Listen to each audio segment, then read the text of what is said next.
샬롬 샬롬 샬롬 샬롬 샬롬. 하나님 사랑합니다. 여러분 주 안에서 사랑합니다. 오늘 지혜자의 얼굴 전도서 8장 1절에서 우리 17절의 전장 함께 합독했습니다. 오늘 본문에 하나님께서 말씀하시는 귀한 뜻을 깨달아 하시는 저 여러분 되시기를 주님의 이름으로 축복합니다. 본장은 권위에 대한 교훈을 통해서 세상 사는 지혜가 무엇인지에 대해서 말씀하고 계신데, 먼저 세상적인 권위일지라도 일단은 복종해야 한다라고 말씀하시죠. 그 다음 후반부에 가서는 하나님의 절대적인 권위에 복종할 것을 또한 권면합니다. 이러한 권위들이 때때로 부당하게 느껴질 때도 있는데, 이런 것들은 우리의 유한성 때문이라고 전도자는 지적하고 있습니다. 왕의 권위에 대한 지혜입니다. 먼저 우리의 필요에 의해서 생긴 권위죠. 인간들이 세상 집단 내에 존재해야 하는 것이 하나님의 뜻이라고 한다면 그 집단을 위해 통치자가 있어야 하는 것도 하나님의 뜻이다. 왜냐하면 세상 집단을 유지하고 완전하게 하는 데는 왕의 통치가 반드시 필요하기 때문이죠. 그래서 이스라엘에 왕이 없던 시대가 있었죠. 사사기. 그래서 사사들이 순간순간 하나님께서 감동을 주셔서 사사들을 일으키는 사건이 일어나서 그 사사들이 잠깐씩 통치를 하다가 또 다른 사사가 이런 식으로 쭉 가는 게 거의 40여 년, 한 200여 년 동안 그런 일들이 200여 년에서 한 300여 년 가까이, 그래서 그때를 암흑기다 얘기하죠. 그 사사기를. 또 왕이 이렇게 있어야 된다라는 거죠. 그것도 하나님의 뜻이고, 그렇기 때문에 우리는 나라 지도자를 위해서 항상 기도해야 됩니다. 합당한 정부는 그 백성을 보호하고 바르게 살 수 있는 기회를 제공해 주죠. 이런 보호 때문에 그 국가의 백성은 그들의 의무를 이해하고 권리를 누릴 수 있는 거다. 따라서 왕의 권위는 우리의 필요에 의해서 생긴 것이므로 일단 왕을, 대통령을, 지도자를 뽑아놓으면, 대표를 뽑아놓으면 일단은 순종, 복종해야 한다는 거죠. 세상 권세에 복종해야 한다. 마가복음 12장 17절에 증거합니다. 예수께서 이르시되 가이사의 것은 가이사에게, 하나님의 것은 하나님께 바치라 하시니 이들이 예수께 대하여 매우 놀랍게 여기더라. 깜짝 놀랐다라는 거죠. 당연한 얘기인데, 지금 우리가 들을 때 당연한데, 그죠? 모든 제도에 순종해야 된다. 베드로전서 2장 13절에 인간의 모든 제도를 누구를 위하여? 주를 위하여 순종하되 혹은 위에 있는 왕이다. 이렇게도 얘기를 하고 있습니다. 하나님의 주신 권위는 그러면 어떤 것일까 봅니다. 인간의 권력기구는 하나님으로부터 위임받고 하나님에 의해서 정해진 것이라는 거죠. 왕의 권세는 그 자신의 탁월함이나 능력 때문이 아니라 하나님의 허락하심에 의해서 얻어진 거라는 것을 깨닫고 알아야 된다. 만약 왕의 권세가 왕의 능력 때문이라면 그 왕보다 탁월한 사람은 왕의 권세에 복종할 필요가 없을 거다라는 거예요. 그렇지만 우리는 일단 지도자를 뽑아놓으면, 대통령을 뽑아놓으면, 구약의 시대에는 왕을 뽑아놓으면 왕에게 복종해야 된다. 그것이 하나님의 뜻이다. 그러나 왕의 권세는 하나님이 허락하신 것이기 때문에 세상 어떤 사람도 왕의 권세를 거부해서는 안 된다. 왕의 권세를 거부하는 것은 하나님께 대한 도전이라는 겁니다. 그래서 주님과 사도들은 통치자들에 의해 순종해야 함을 늘 가르쳤습니다. 권세의 근원은 하나님이다. 로마서 13장 1절에 그런즉 유대인의 나음이 무엇이며 할례의 유익이 무엇이냐 이렇게 얘기합니다. 위정자들에게 복종해야 된다. 디도서 3장 1절입니다. 너는 그들로 하여금 통치자들과 권세자본 자들에게 복종하며 순종하며 모든 선한 일 행하기를 준비해야 한다. 이렇게 증거하죠. 그리고 왕의 권위에 대한 지혜 판단, 왕의 면전에서 항상 조심스럽게 행동하며 신중하게 생각하는 것이 지혜다. 그러나 지혜자는 왕의 명령을 단순하게 복종하지는 않습니다. 순종하는 것이 안전한 길이지만 불의한 명령에 대한 순종이라면 뭐예요? 양심을 속이는 것이고 하나님을 저버리는 것이기 때문에 하나님 아래에 왕도 있다는 것을 우리가 항상 기억해야 된다. 따라서 지혜자는 왕의 명령을 하나님의 뜻에 비추어서 판단을 한다. 지혜자는 다니엘이 그랬던 것처럼 왕의 명령에 거부해야 할 경우도 있습니다. 지혜로운 사람은 안전한 길만 선택하는 것이 아니라 의로운 길도 선택할 줄 알아야 된다. 그런데 그것이 하나님의 말씀에 근거해야 된다는 것을 우리가 꼭 알고, 그리고 경거망동해서는 안 되겠죠? 기도해야 되겠죠? 그리고 지혜롭게 그것도 거부할 줄 아는 다니엘이 그랬죠? 예, 음식도 나는 채소만 먹겠습니다. 그리고 한번 내가 채소를 먹고 그들이 고기와 그 좋은 반찬을 먹고 나중에 한번 비교해 봅시다. 이렇게 제안을 하죠. 그랬는데 다니엘은 채소와 물만 먹었는데도 얼굴에 광채가 났다라고 보여주는 거예요. 확인을 시켜주는, 더 이상 할 말이 없게 만드는 그런 지혜를 다니엘은 썼습니다. 하나님을 거역하는 권세에 대해서 다니엘 5장 22, 3절에 증거합니다. 벨사살이요 왕은 그의 아들이 되어서 이것을 다 알고도 아직도 마음을 낮추지 아니하고 도리어 자신을 하늘의 주제보다 높이며 그의 성전 그릇을 왕 앞으로 가져다 왕과 귀족들과 왕후들과 후궁들이 다 그것으로 술을 마시고 왕이 또 보지도 듣지도 알지도 못하는 금은 구리 수야 나무 돌로 만든 신상들을 찬양하고 도리어 왕의 호흡을 주장하시고 왕의 모든 길을 작정하시는 하나님께는 영광을 돌리지 아니하였다. 이렇게 나타나 있습니다. 그래서 권세의 해악에 대해서, 나쁜 악에 대해서, 해와 악에 대해서 말씀하죠. 시편 2편 2절입니다.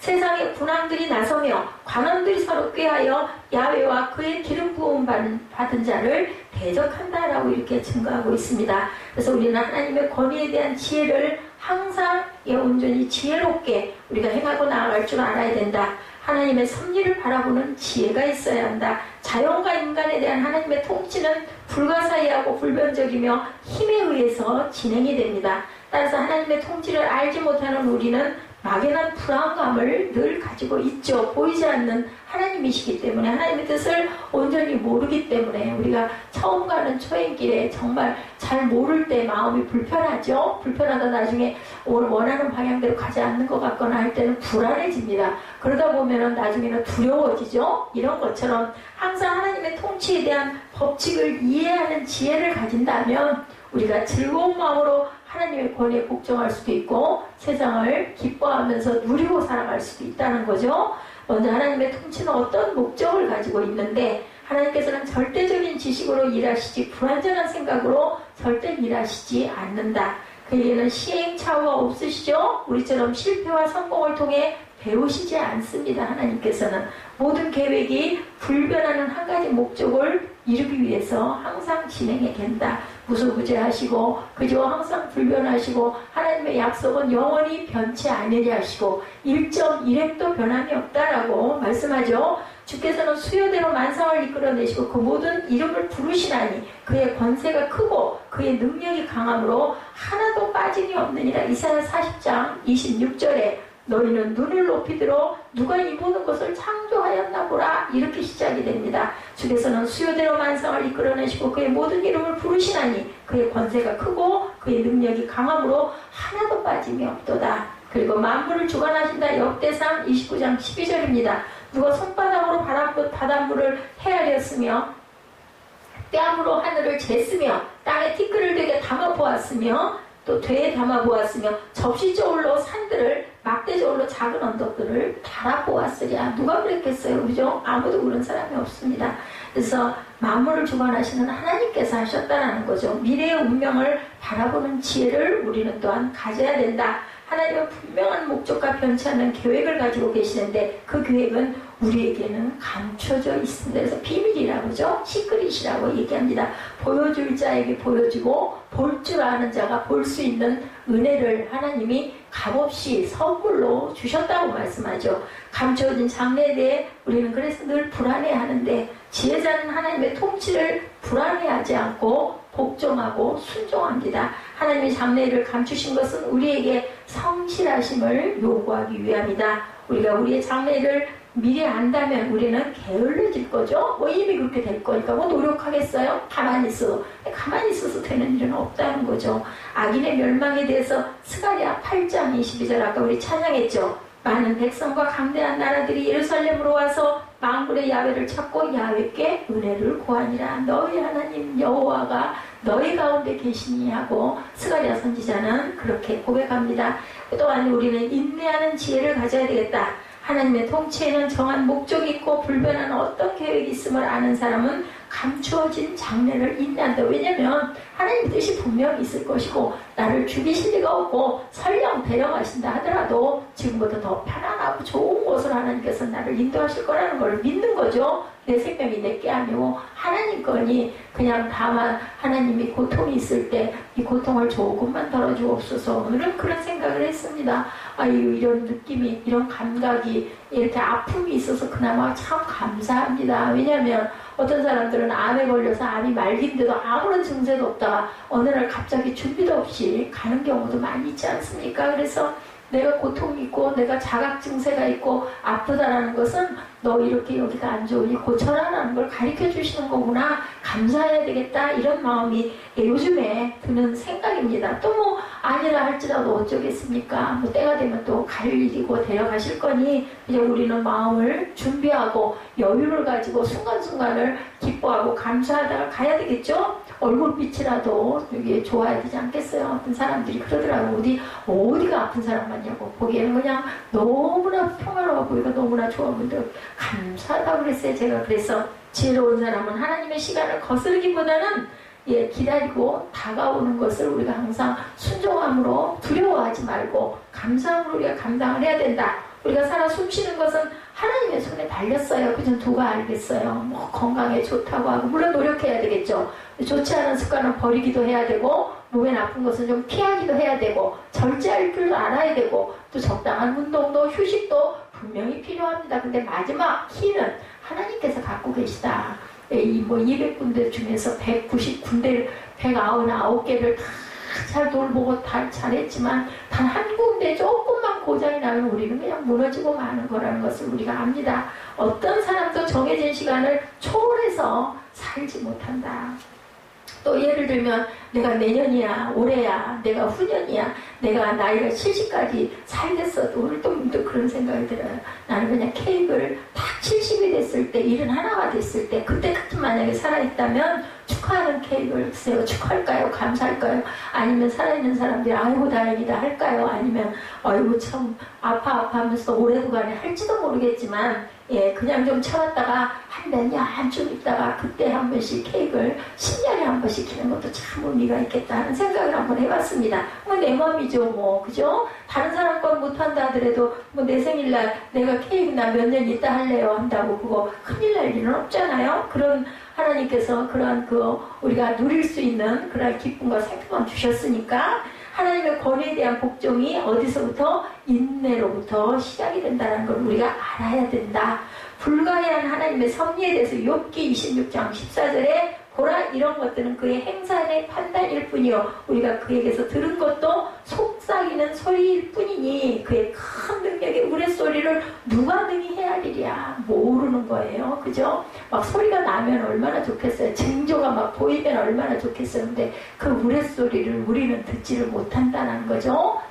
특별한 계시가 있지 않는 한은 깨달아 알지 못하는데 그런데 사건 속에서 생활 속에서 문득 깨달아지는 하나님의 은혜를 우리 하나님이 기름 부은 자들 그 성령의 감동을 받은 자들에게는 주셨다는 거죠. 그걸 깨달을 줄 알아야 된다. 그래서 우리가 묵상이 필요하고 하나님께 기도하고 하나님의 말씀을 깊이 묵상하고 찬양할 줄 알아야 되겠다. 그게 거기에서 와요. 다른 데서 오는 게 아니고 인간 지혜의 한계에 대해서 전도서 3장 11절에 그래서 말씀합니다. 하나님의 모든 것을 지으시되 때를 따라 아름답게 하셨고 또 사람들에게는 무슨 마음을 주셨다고요? 영혼을 사모하는 마음을 주셨느니라. 그러나 하나님의 하시는 일의 시종을 사람으로 측량할 수 없게 하셨도다. 영혼을 사모하게 하셨는데 하나님이 하시는 일을 우리는 정말 측량할 수가 없다. 그 높은 하늘, 그 낮은 땅에 있는 그 차이가 얼마나 높고 그죠? 깊고 멀겠어요. 그럼 어떻게 그렇게만 생각을 해봐도 어떻게 알겠어요? 어떻게 듣겠어요?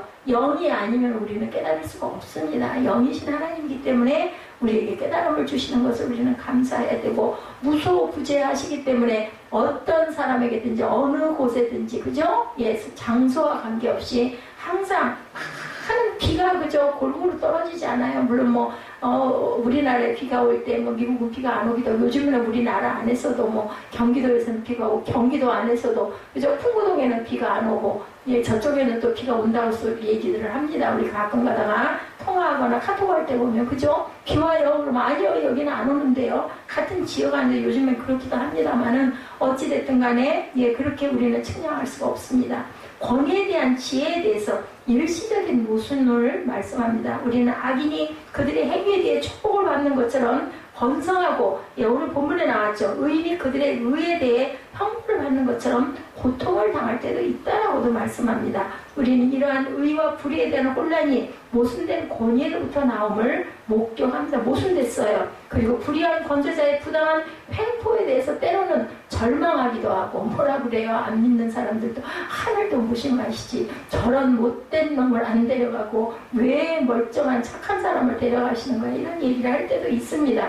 모순이 모든 것들이 권위에서도 나오기도 한다. 그것을 우리가 목격을 합니다. 그리고 불의한 권세자의 부당한 횡포에 대해서 절망할 때도 있습니다. 그러나 지혜자는 부당한 압제에 놀라거나 절망하지 않고 하나님의 시간을 기다려야 한다고 말씀하죠.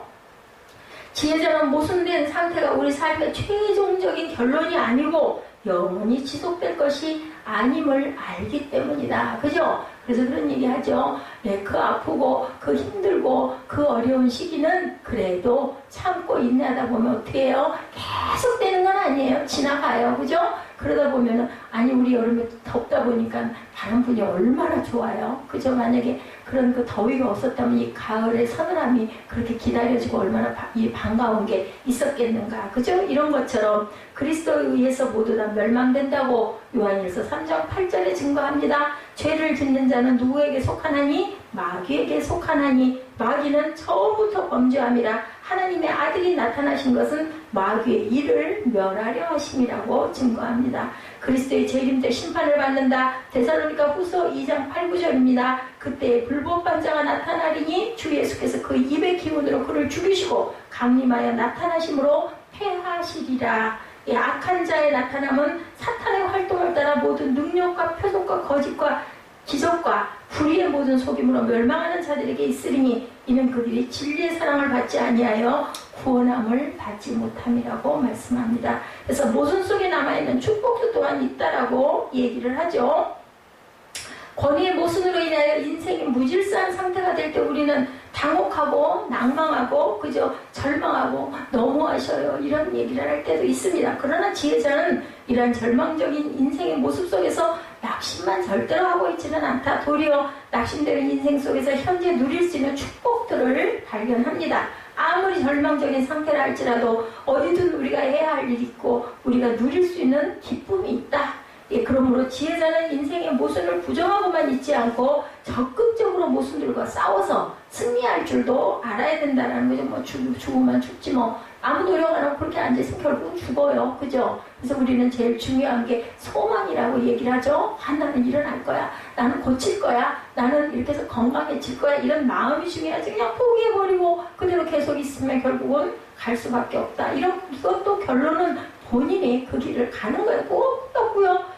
불나방들 어때요? 거기 가면 타서 죽는 거 우리는 아는데 나방은 모르니까 불빛 따라가다가 그만 거기 붙어가지고 죽지 않습니까? 우리 인생이 그럴 수도 있다라는 거죠. 그래서 지혜자는 인생의 모순을 부정하고만 있지 않고 적극적으로 모순들과 싸울 줄도 알아야 하고 그래야 승리한다라고 말씀하죠. 승리의 기쁨을 마음에 누리는 능동적인 삶을 살 줄 알아야 된다. 인자와 진리로 보호를 받는다. 잠언 20장 28절입니다. 왕은 인자와 진리로 스스로 보호하고 그의 왕위도 인자함으로 말미암아 견고하니라. 이렇게 말씀합니다. 교회를 통해서 하나님의 경륜을 또한 알게 된다고 에베소서 3장 9절에서 10절에 영원부터 만물을 창조하신 하나님 속에 감추어졌던 비밀의 경륜이 어떠한 것을 드러내게 하려 하심이라. 이는 이제 교회로 말미암아 하늘에 있는 통치자들과 권세자들에게 하나님의 각종 지혜를 알게 하려 하심이니라고 이렇게 말씀합니다. 그렇기 때문에 하나님의 선하심을 우리는 뭐라 그래야 맛보아 알지어다 이렇게 말씀하지 않습니까?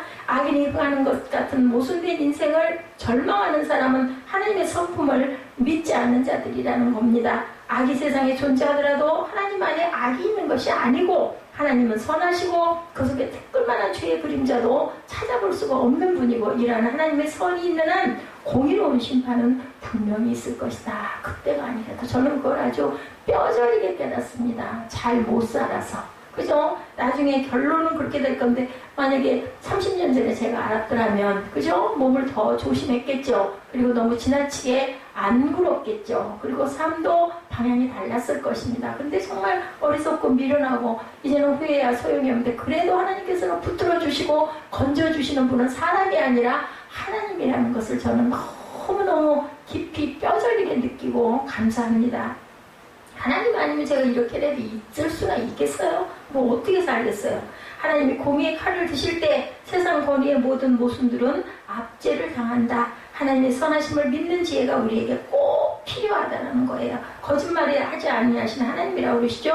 1.1획도 변하지 않죠? 히브리서 6장 18절에 이는 하나님이 거짓말을 하실 수 없는 이 두 가지 변하지 못할 사실로 말미암아 앞에 있는 소망을 얻으려고 피난처를 찾은 우리에게 큰 안위를 받게 하려 하심이라고 히브리서 6장 18절에 증거하시고 하나님의 보호에 대해서 시편 31편 23절에 너희 모든 성도들아 야훼를 사랑하라. 야훼께서 진실한 자를 보호하시고 교만하게 행하는 자에게 엄중히 갚으시느니라 라고 이렇게 말씀을 합니다. 오늘 전도서 8장의 말씀이 여기까지 우리 주석에 나와 있는 내용들입니다. 쉽게 풀어서 설명을 제가 했습니다. 지혜자의 얼굴은 어떠한가? 1절 말씀 봅니다. 전도서 8장 1절입니다. 지혜자와 같은 자 누구며 사리의 해석을 아는 자 누구냐? 사람의 지혜는 그 사람의 얼굴에 광채가 나게 하나니 그 얼굴에 사과한 것이 변하느니라. 그래서 저는 얼굴이 화려 보인다고 이렇게 제일 기뻐요.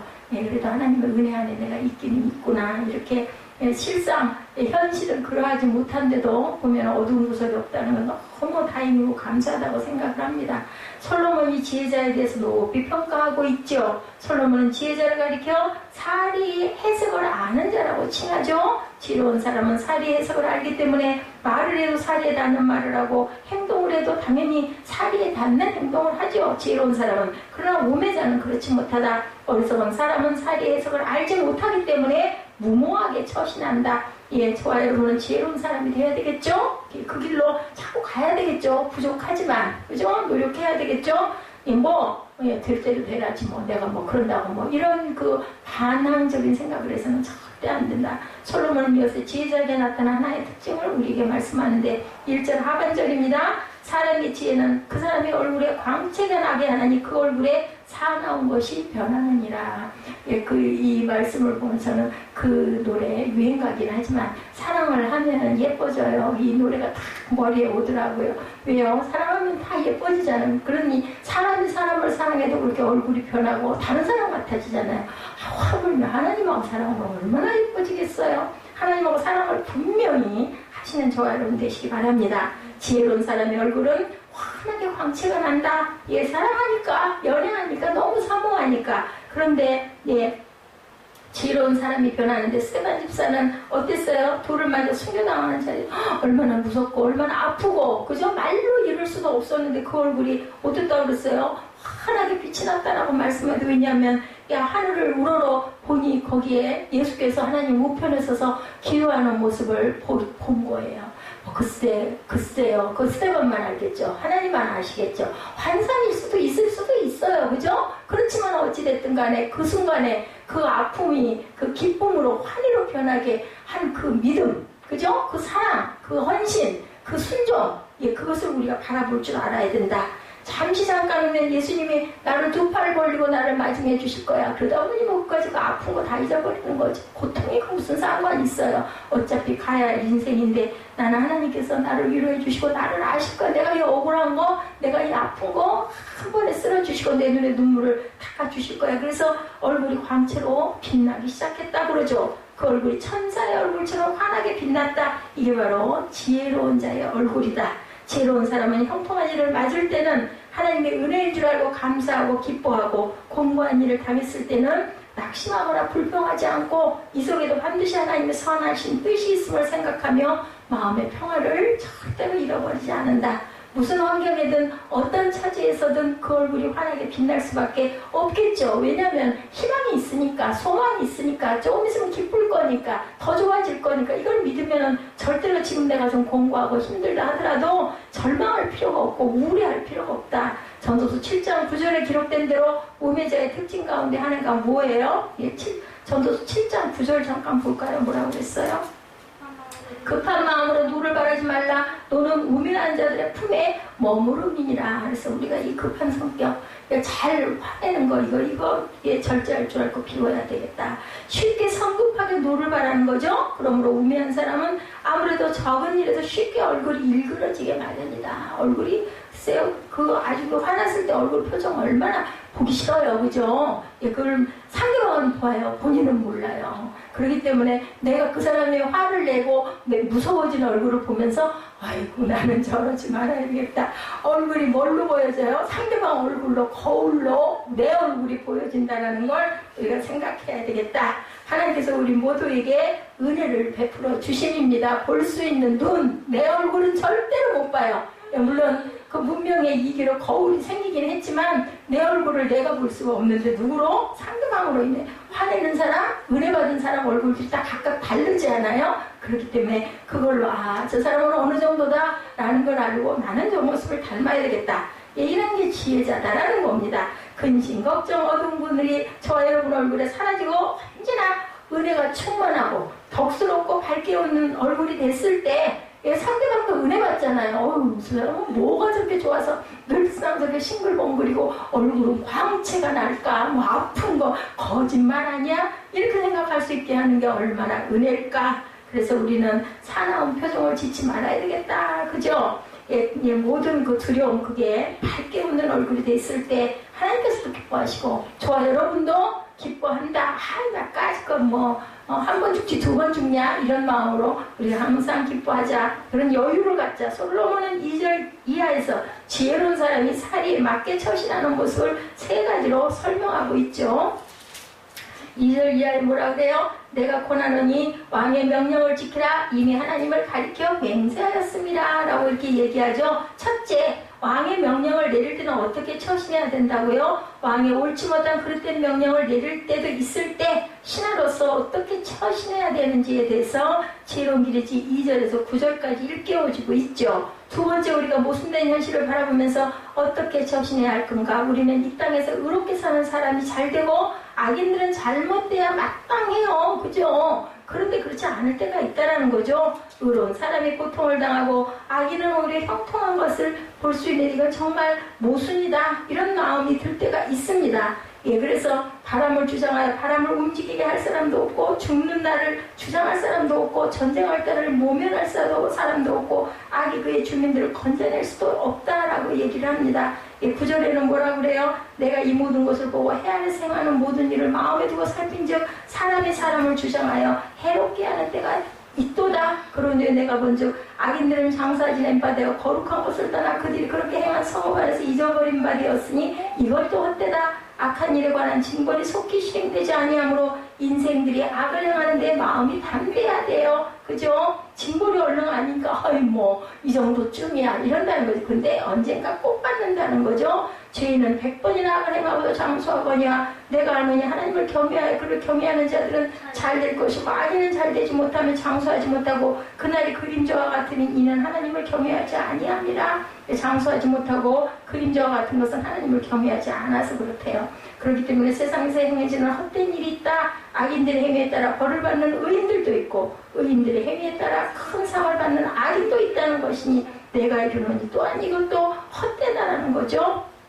그래서 우리는 항상 의로운 사람이 고통을 당하고 악인이 오히려 형통할 때도 모순되다 하더라도 하나님께서는 그걸 갚으신다. 우리가 함께 읽었지만 10절에서 15절에 일깨워주는 것, 그런 내용들. 세 번째로 우리가 살아가다 보면 우리 머리로 이해되지 않는 일들이 너무나 많을 때가 있어요. 하나님의 섭리가 왜 저럴까? 하나님은 하늘에 계시고 우리는 땅에 있죠? 하나님과 우리 사이가 하늘 땅이라는 거, 우리 어렸을 때 그 얘기 안 해요? 하늘 땅만큼, 이게 얼마만큼? 그러면 아이들이 하늘 땅만큼, 저 어렸을 때 늘 그 말을 많이 했습니다. 이 작은 물을 우리가 이해할 수가 없죠. 요즘엔 참 참 아주 짧게 표현하는 말들이 엄청 많더라고요. 그런 거 이해하고 못 알아들으면 그것도 시대에 떨어질 것 같아서 아 다행이다. 내가 이런 걸 좀 들을 수 있고 볼 수 있어서 다행이라는 생각을 하면서 좀 봐야 되겠다. 좀 들을 줄도 알아야겠다. 이런 생각이 들더라고요. 이와 같이 이해할 수 없는 일을 당할 때 지혜로운 자는 어떤 마음으로 살아가나 16, 7절에 이렇게 말씀하고 있습니다. 16, 7절 보니 내가 마음을 다하여 지혜를 알고자 하며 세상에서 행하시는 일을 보았는데 밤낮으로 자지 못하는 자도 있다. 또 내가 하나님의 모든 행사를 살펴보니 헤아리서 행해지는 일을 사람이 능히 알아낼 수 없다. 사람이 아무리 애써보려고 할지라도 능히 알지 못하나니 지혜자가 아노라 할지라도 능히 알아내지 못하나니 지혜자라 할지라도 하나님의 그 뜻을 다 알아낼 수가 없다는 거죠. 왕에게 많은 권세가 주어지는 경우도 있고 어떤 나라는 왕이 상징적인 존재에 불과할 경우도 있다. 교회도 마찬가지입니다. 그렇죠? 그러나 솔로몬이 본문의 말씀을 기록할 당시에 왕이 절대적인 권력을 가지고 있을 때였고 왕의 말 한마디가 신하의 목숨을 당연히 좌우하던 때였죠. 그 시절에는. 이 절에서 솔로몬은 하나님의 원리를 우리에게 설명하죠. 내가 고난하노니 왕의 명령을 지키라. 이미 하나님을 가리켜 맹세하였습니다. 신하가 왕의 명령을 지키는 것은 하나님에게 맹세한 것이라는 그런 내용입니다. 하나님을 가리켜 맹세했기 때문에 옛날 이스라엘에서는 기름부어 왕으로 세움을 받아서 어때요? 앞서서 왕과 백성 사이 서로 언약을 맺죠. 살아계신 야훼 앞에서 언약을 맺습니다. 그때 백성들은 하나님 앞에서 왕에게 충성을 다하겠다고 맹세했기 때문에 왕에게 복종하지 않은 것은 하나님을 거역한다라는 거죠. 왕의 명령을 거역하는 것은 하나님을 가리켜 맹세하는 것을 어기는 것이 된다. 그런데 신하가 왕의 명령을 지키는 것이 원리고 원칙이다. 경우에 따라서 근데 신하가 생각하기에 불합리한 뜻에 맞지 않는 명령을 왕이 내릴 때도 있다. 본문에도 그렇죠. 3절에 왕 앞에서 물러가기를 급거이 말며 알을지라도 아무리 자기 생각과 다른 명령을 왕이 내린다 할지라도 신하가 얼굴을 붉히고 거북해하는 듯이 왕 앞에서 급히 물러난 것은 무례한 행동이라는 겁니다. 뭐 우리 사극 보면 그죠? 물러가거라야 물러가죠. 내 맘대로 획 기분 나쁘다 팩 하고 갈 수가 없어요. 그랬다가는 죽음이죠. 왕의 권위를 무시한다. 그래서는 안 된다. 그래서 한 걸음 더 나아가 악한 것을 일삼지 말라고도 말씀을 하고 있습니다. 왕 앞에서 물러가기를 급하게 하지 말며 악한 것을 일삼지 말라. 왕은 자기가 하고자 하는 것을 다 행함이니라. 왕의 말은 권능이 있나니 누가 그에게 이르기를 왕께서 무엇을 하시나이까? 라고 얘기할